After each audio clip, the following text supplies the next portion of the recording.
संतवाणी अ अंकिलामी दास तुझा। अब टाइटल में हमारे पास पहला वर्ड है संतवाणी।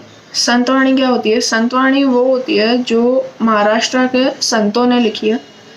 अब महाराष्ट्र के संतों ने क्यों लिखी है? उन्होंने लिखी है प्रीच करने के लिए। किसके लिए प्रीच करने के लिए? भगवान के लिए प्रीच करने के लिए। जो उनकी टीचिंग्स हैं वो सारे लोगों तक पहुंचाने के लिए। ठीक है, संतों की वाणी, संतवाणी। ठीक है, नहीं तो टाइटल से शुरू करते हैं। पोएम का टाइटल क्या है? अंकिलामी दास तुझा।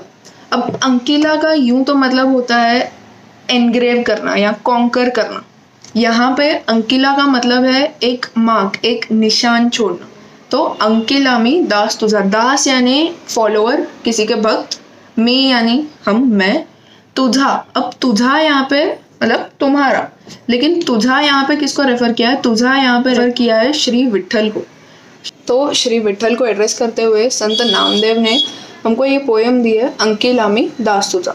अब अंकिलामी दास तुझा ये पोएम संस्कृत में है, यानी वर्ड्स डिफिकल्ट रहेंगे, ट्विस्टेड रहेंगे, बट कोई बात नहीं, हम धीरे धीरे एक एक वर्ड का मीनिंग देखते देखते पोएम समझेंगे। ठीक है, तो पहली लाइन पे आ जाते हैं हमारे। अग्नि मजे पड़ बाड़ू माता धावे कनवाड़ू। अग्नि मजा म्हणजे क्या? अग्नि मजा यानी आग में। जब एक छोटा बच्चा आग में गिर जाता है तो उसकी माँ उसको बचाने के लिए क्या करती है? धावती है यानी भागती है।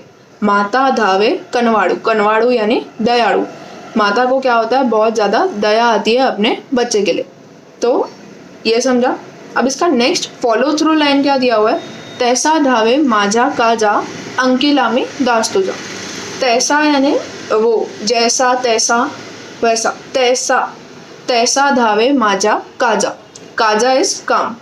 वैसे ही मेरा काम भाग रहा है किसके लिए? श्री विट्ठल के लिए। जैसे वो माँ अपने बच्चे को बचाने के लिए भागती है, वैसे ही मेरा काम भाग रहा है किसके लिए? श्री विट्ठल के लिए। अंकिलामी दास तुझा। ठीक है, समझा ये? तो फर्स्ट पैराग्राफ समझा। आ जाते हैं सेकेंड लाइन पे। सवेंची झेपावी पक्षिणी पिल्ली पड़तीच धरणी। अब समझना है कि हो क्या रहा है। अब ये नया सिनेरियो है। यहाँ पे क्या हो रहा है? जो पिल्ली होती है, पिल्ली यानी जो छोटे छोटे यंग वंस होते हैं। किसके यंग वंस? बर्ड्स के यंग वंस। जब बर्ड्स के यंग वंस उड़ना सीख रहे होते हैं तब वो क्या कर रहे हैं? अब इस सिनेरियो में वो बर्ड्स गिर जा रहे हैं, उड़ते उड़ते क्या कर रहे हैं? गिर जा रहे हैं। तो सवेंची झेपावी पक्षिणी, सवेंची यानी लगेज। इमीडिएटली वो पक्षिणी क्या करती है? जेप घेती है, एक लीप घेती है, नीचे जाती है, डाइव मारती है। किसके लिए? अपने बच्चों को बचाने के लिए। पिल्ली पड़तीच धरणी, पिल्ली यानी छोटे बच्चे, पड़तीच यानी जैसे ही वो गिर रहे होते हैं, धरणी। धरणी यानी क्या? धरती की तरफ। जैसे वो धरती की तरफ, धरती का तरफ कौन सा है? नीचे की तरफ। जैसे ही वो गिरते रहते हैं तो उनकी माँ यानी पक्षिणी क्या करती है? उनको बचाने के लिए एक जेप घेती है। और जेप कैसे घेती है? लगेज घेती है। इमीडिएटली वो जैसे ही देखती है उसके बच्चे गिर रहे हैं, वैसे ही वो क्या करती है? अपने बच्चों को बचाने के लिए एक लीप लेती है अपने बच्चों को बचाने के लिए। ठीक है, अब जल्दी से थर्ड स्टैंजा पे आ जाते हैं। थर्ड स्टैंजा क्या दिया हुआ है? भूकेले वत्सर आवे धेनु हंबरत ढावे। अब ये वाला एग्जाम्पल किसके लिए दिया हुआ है? धेनु यानी गाय, गाय के लिए दिया हुआ है। तो संत नामदेव कह रहे हैं जैसे ही धेनु के बच्चे कौन है? वत्सर आवे, वासरू कहते हैं उन्हें, लेकिन पोएटिक इफेक्ट्स के लिए यहाँ पे वत्सर आवे दिया हुआ है। उनको क्या बोलते हैं? वासरू बोलते हैं। जैसे ही वासरू को भूख लगती है वैसे ही उसकी माता क्या करती है? उसकी तरफ भागती जाती है उसको फीड करने के लिए। अपने बच्चे का जो हंगर है वो सेटिस्फाई करने के लिए जो धेनु होती है, जो हमारी गाय होती है, वो भागती चली जाती है अपने बच्चे की तरफ। तो अब इस पोएम में आपने देखा होगा कि जो सारे इलस्ट्रेशंस हैं, जो एग्जाम्पल्स हैं, वो किसके लिए दिए हुए हैं? माता और उसके बच्चे के लिए दिए हुए हैं। तो माता और उसके बच्चे का जो प्यार होता है, जो अफेक्शन होता है, वो यहाँ पे पोर्ट्रे करके जो संत नामदेव क्या करना चाह रहे हैं? उनका अफेक्शन और लॉर्ड विट्ठल का अफेक्शन दिखाना चाहते हैं। ठीक है, तो नेक्स्ट हमारा पैर है हरणी और पाड़स का। हरणी यानी डियर और पाड़स यानी उसका बच्चा। तो यहाँ पे दिया हुआ है वणवा लागे स्वनी पाड़स चिंतित हरणी। वणवा लागे स्वणी, वणवा इज फॉरेस्ट फायर।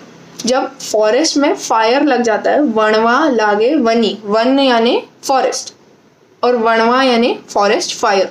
तो जैसे ही फॉरेस्ट में जंगल में आग लग जाती है तो किसके लिए चिंता होती है? हरणी को। हरणी को किसके लिए चिंता होती है? अपने बच्चे के लिए। किसके लिए? पाड़स के लिए। तो जैसे ताकि वो अपने बच्चे को क्या कर सके, उस पूरे मैस में से, वो पूरे फायर में से अपने बच्चे को निकाल सके। ठीक है, अब तक हमने कितने पेयर्स देखे हैं? 4 पेयर्स देखे हैं। पहला देखा माता और बाड़ का, नेक्स्ट देखा हमने पक्षिणी का और उसके पिल्लू का, नेक्स्ट हमने पेयर देखा धेनु और वासरू का, 4th पेयर हमने देखा पाड़स और हरणी का। ये क्या है? ये माता और उनके बच्चे हैं। पहला कौन सा था? माता आनी बाड़ू, सेकंड था हमारा पक्षिणी आनी पिल्लू, थर्ड था हमारा धेनु आनी वासरू, 4th था हमारा पाड़स आनी हरणी। ठीक है, अभी जो नेक्स्ट वाला लाइन है, जो लास्ट लाइन है, वो थोड़ा सा अलग है। इसमें थोड़ा सा कॉन्टेक्स्ट लेने की जरूरत है। तो मराठी लिटरेचर में हमारे पास 2 इमेजिनरी बर्ड्स हैं। पहला बर्ड है चातक जो रेन वाटर पर जीता है, नेक्स्ट बर्ड है चकोर जो मूनलाइट पर जीता है। बेसिकली ये दोनों जो बर्ड्स हैं वो पहला वाला बर्ड कौन सा था? चातक। चातक बर्ड रेन वाटर के बिना जी नहीं सकता है और जो चकोर है वो मूनलाइट के बिना जी नहीं सकता है। ठीक है, अब ये कॉन्सेप्ट जो है टोटली इमेजिनरी है और इन दोनों के एग्जाम्पल्स यूज़ किए जाते हैं एज अ मेटाफर किसी और चीज़ के लिए, प्यार एक्सप्रेस करने के लिए या लॉन्गिंग एक्सप्रेस करने के लिए। ठीक है, तो यहाँ पे हमारा लास्ट स्टैंजा दिया हुआ है, नामा म्हणजे मेघा जैसा विनावी तो चातक तैसा। बेसिकली चातक क्या करता है? क्लाउड्स को प्रे करता है। क्लाउड्स को प्रे करता है कि वो बरसे, उनके उसके ऊपर बारिश बरसाए। चातक विनव तो यानी प्रे कर तो वैसे ही संत नामदेव क्या बोल रहे हैं? वैसे ही मैं आपको प्रे कर रहा हूँ आपके दर्शन लेने के लिए। किसके? आपके श्री विट्ठल के। श्री विट्ठल के दर्शनों के लिए जो श्री संत नामदेव हैं वो क्या कर रहे हैं? चातक जैसे प्रे करता है वैसे प्रे कर रहे हैं। ठीक है, अब चातक इतना डेस्परेटली क्यों प्रे करता है? क्योंकि चातक के पास बारिश के महीने कितने होते हैं? 4 ही रहते हैं और हमारे पास साल में कितने महीने होते हैं? 12 महीने होते हैं। तो 12 में से सिर्फ 4 महीने चातक को क्या होता है? रेन वाटर मिलता है। बाकी के महीने वो डेस्परेटली प्रार्थना करता है। किसको प्रार्थना करता है? क्लाउड्स को प्रार्थना करता है कि उसको थोड़ा सा तो पानी मिल जाए। ठीक है, समझा? तो अब पोएम की समरी क्या है कि जो संत नामदेव है, संत नामदेव ने ये पोएम लिखी है, किसके लिए लिखी है? श्री विट्ठल के लिए लिखी है। श्री विट्ठल के लिए अपना जो डिवोशन है, अपना जो प्यार है वो एक्सप्रेस करने के लिए लिखी है। तो अब प्यार एक्सप्रेस करने का सबसे प्योर फॉर्म कौन सा है? माँ के जरिए।